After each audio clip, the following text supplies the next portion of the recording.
Not going to keep you long today. A little bit of a smoothie on the go here. This is what I'm drinking at the moment. Welcome back to How to Cook Great. Okay, so a banana. I'm using some blueberries. You could use blackberries or something like that if you want. Some strawberries. I've got a teaspoon of cayenne pepper, a teaspoon of turmeric, a teaspoon of cinnamon, and some honey. We're going to add some yogurt, whatever you call that, curd, and some ice. So I've got about 2 cups there of plain yogurt or curd, whatever you call that. Let's get that little bit of cinnamon powder, the cayenne, and the turmeric.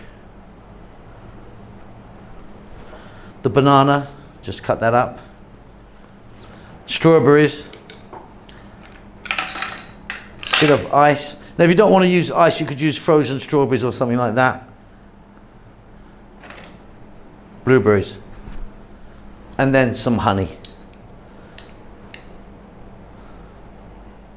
Gonna pop the lid on, give it a whiz.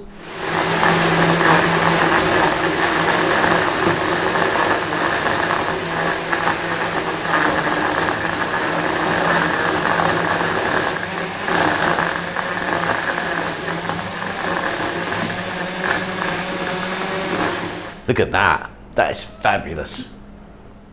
Looks amazing, tastes amazing. Hope you enjoy that. Keep safe, keep well, see you soon. Lots of love. Thanks a lot for getting to the end of the video. If you'd like to give me a thumbs up, that does help us out quite a lot with the algorithm and such like. Subscribe if you like, you'll get notified about what we're doing. There's a thanks button if you want to donate. See you soon.